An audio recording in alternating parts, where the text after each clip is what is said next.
We fly from Stornoway, a remote part of the Outer Hebrides off the west coast of Scotland. Our destination is the USS Vicksburg, the flagship of Standing NATO Maritime Group 2. It's one of 3 naval supergroups taking part in Exercise Joint Warrior 15. This time round it's a UK-led exercise, but we're here with the US Navy, 8 miles from the Isle of Lewis and around 16 miles off the coast of mainland Scotland. It's in these vast waters that the main naval activity is happening, including everything from coordinating fast jets to counter-piracy operations and hunting for submarines. One of the best assets is aircraft, and we've had maritime patrol aircraft supporting us, as well as I have an embarked MH-60 Helo, which can do anti-surface, as well as we search with onboard sensors, use station ships to try to set barriers where the submarines are coming, as well as using your aircraft assets to locate the subs and keep them from being a problem for your force. Just last year, a Russian submarine was spotted off the coast of Scotland, and Russian jets have in recent months had to be escorted out of UK airspace. Whilst this exercise isn't in response to those actions, it is about keeping the NATO response force ready to deploy at a moment's notice to any current threats. NATO is a multinational alliance, and we need to be able to operate, integrate together as a critical force.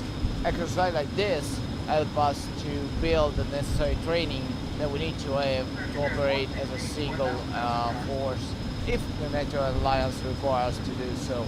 It's our integration and our ability to work together that we practice all the time, not just in joint warrior, but in all the exercises we do, that really makes us a force that can provide the security and stability that the alliance is all about. I remind people that the alliance is a defensive organization, and that Article 5 talks about the collective defense of our nations, and that's what we want the alliance members to know, that we're ready to respond if the alliance calls on us. The scale of Exercise Joint Warrior, held twice a year in the UK, is huge.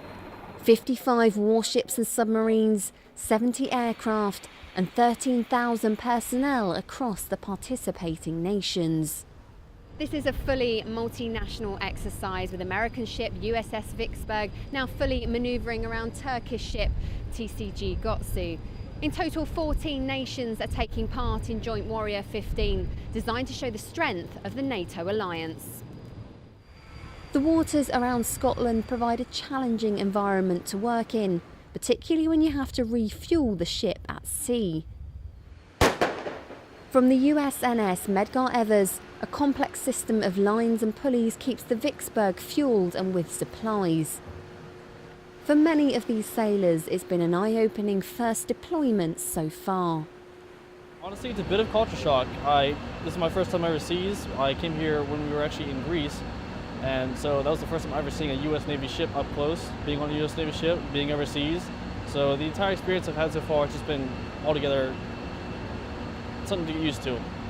I've had about 3 weeks at sea, and it's been rough, but it's also very interesting. Get to learn a lot of new things, see a lot of different things, things I never thought I would be doing, you know what I'm saying? But it's cool though. I've been in the Navy since earlier this winter. I went through the whole boot camp struggle and whatnot, but now I'm here, and I wouldn't be anywhere else. I wouldn't choose anywhere else but here.